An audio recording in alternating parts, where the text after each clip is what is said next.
Hi Stampers!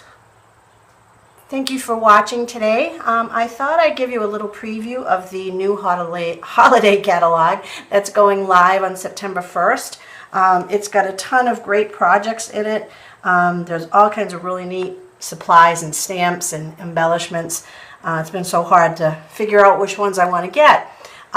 Most everyone has been starting with Christmas projects, but I thought I would start with this little Halloween pop-up card.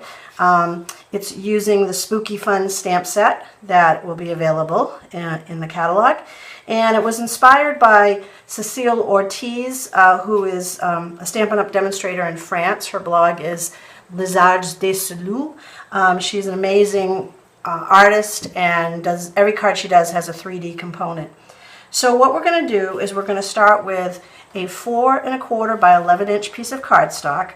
I've done a lot of product prep ahead of time just to try to make this video a little shorter. Then you're going to have a piece of 4 by 5 1/4. This is smoky slate. And what I did, I don't know if you can see that, but I took the paper trimmer and I placed it's a 4-inch piece, so I placed it on the 2-inch mark. And I took the scoring tool and started a 1/2 inch down from the top, which is right there, and then I scored it all the way down to 2 3/4. This will make the opening for your slide effect. That will be for your card.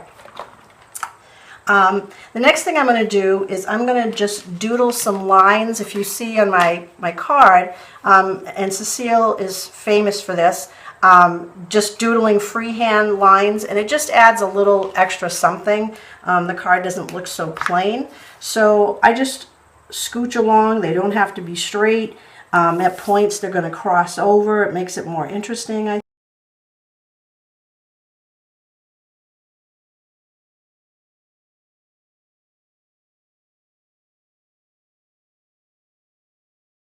That. Okay. I already have cut out the fence out of basic black using the dies that go, the Halloween scene dies that go with this stamp set. Go, let go.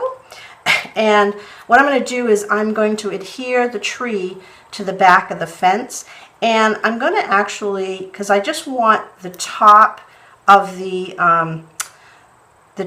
tree part to show, so I'm going to slide it so it hides behind one of those fence posts. I'm going to put a little bit of the Tombow liquid glue, oops, on here. We don't want to have too much.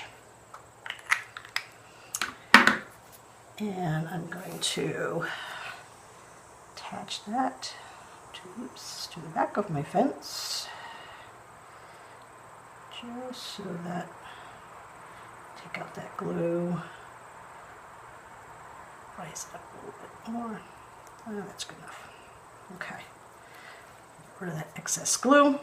And then I'm going to attach that to the base of the card. And I can just use, I'm going to use some fast fuse on here, just to do it quickly. And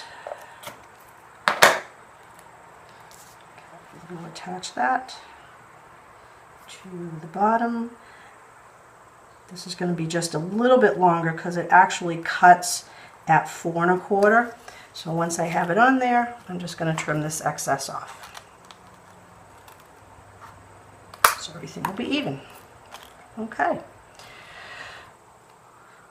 This is a piece of 2.5 by 8.5 cardstock, Whisper White, that I've stamped all my images on. So this will be your top layer of ghosts. And what I've done is they come in a cluster of 3. As you can see on the stamp set, I've used this little image here.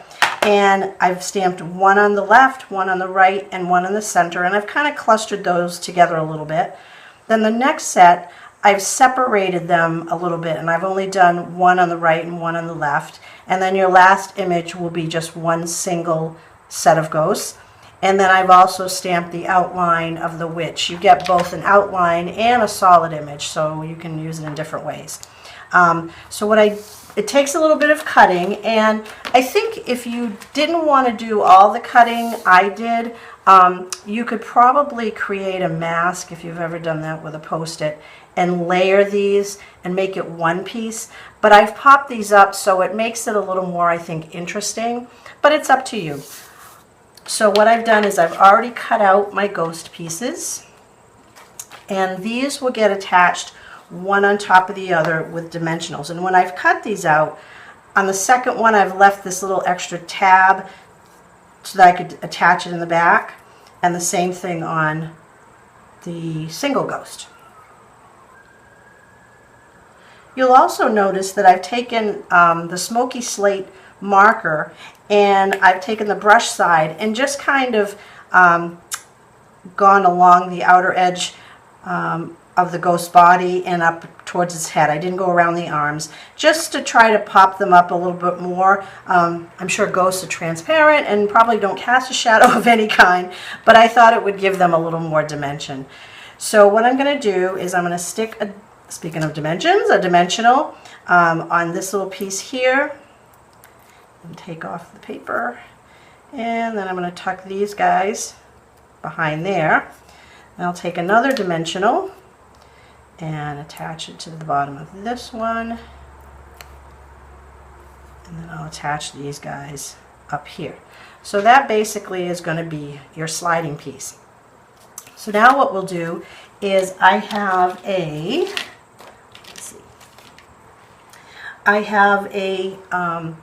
about a 1 inch by 1.5 inch piece of Whisper White, and we're going to stick that inside the slide area. I'm going to attach the ghosts on here, and then we'll attach this to our slide in the back. So let me see. Oops, we don't want to attach them yet.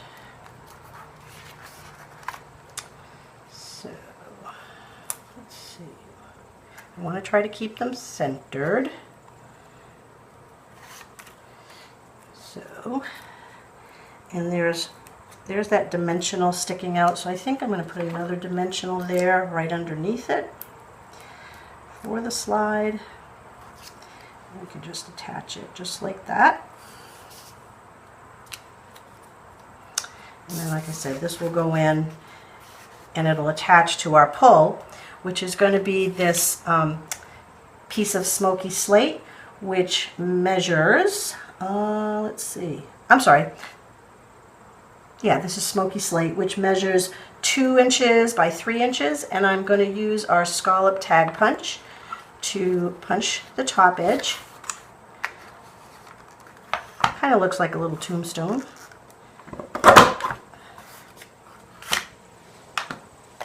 Okay. And then we're going to attach this. Let's see, I want that to just go below the top. So I'm going to use you want to use something a little bit strong. I'm going to use some fast fuse for this to make sure it stays on with the pulling action. And I'm just going to kind of line that up in the center, right at the top edge to my pull tab. And there we go. That should do her. There you go. Okay. So now, let's stamp some, we have these little bats in here. I'm going to stamp the bats. And I've got 2 different sizes. So we're going to just use our archival black for that.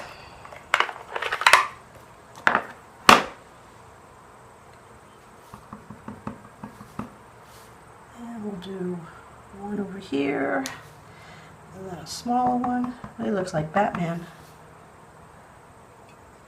Up here, and another smaller one on this side. Great. Okay. Put this away so I don't have any stamping accidents.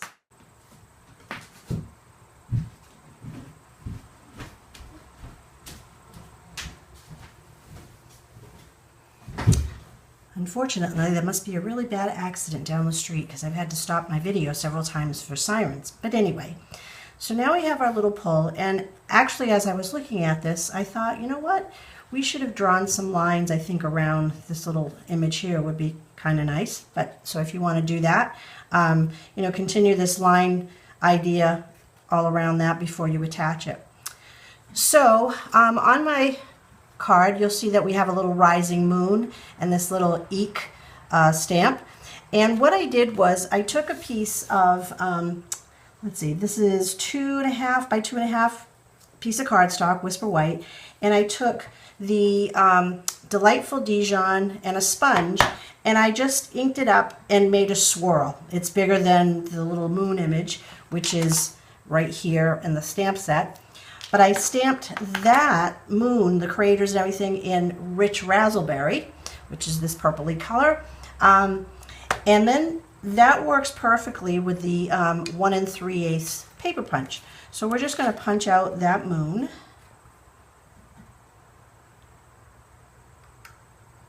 Like that.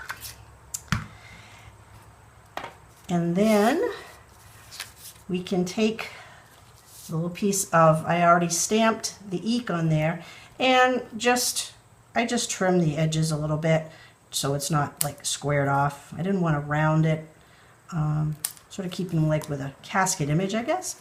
And then I'm just going to attach this to the back of here. I'll just put, again, some little bit of fast fuse on there real quickly.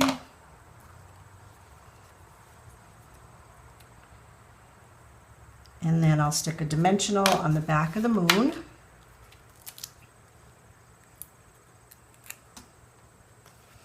And we'll stick this to our tag. So put it up there as high as possible. There we go. Okay. And then I have some Halloween baker's twine. Unfortunately, I already had a slew of this. Stampin' Up! Does have some. It's only the black and orange. But you get the idea. And we'll just run it through here.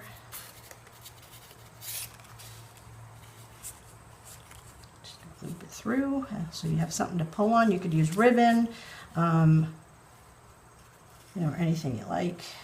I'll tie a knot at the end.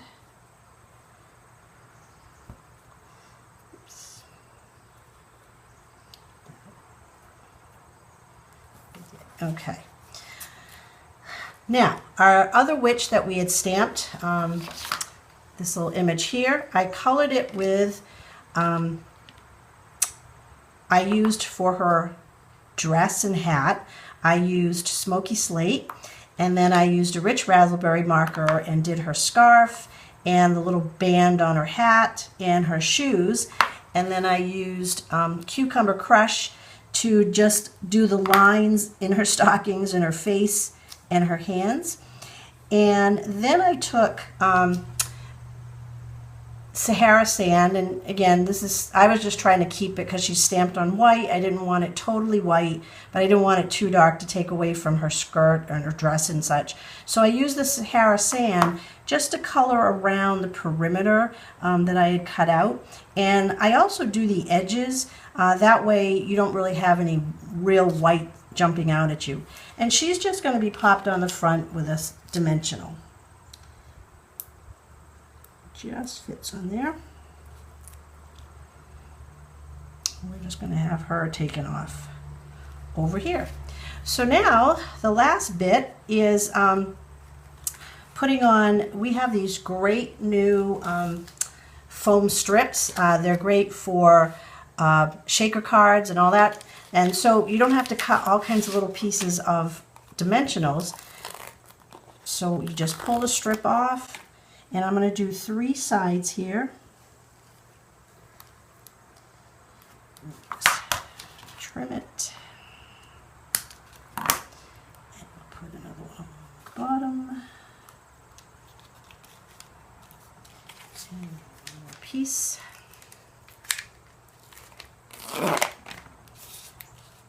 This side.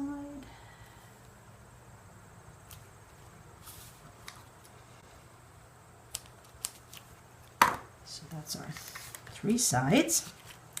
And I'm going to take my card base and fold that in half.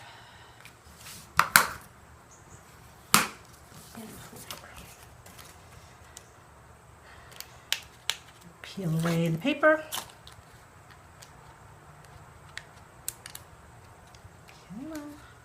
It's tough when you don't have fingernails.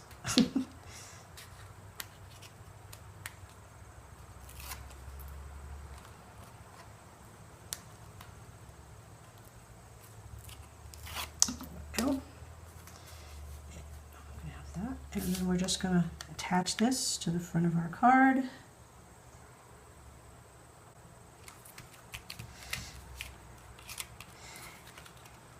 And there you go. So now you've got your ghosts sliding up, boo. And like I said, on the inside, I just did the cobwebs in the corner, trick or treat, and I had the little spider hanging off the treat. So I hope this makes sense and you enjoyed this card. And if you have any questions, just give me a shout. Thank you for watching. Bye-bye.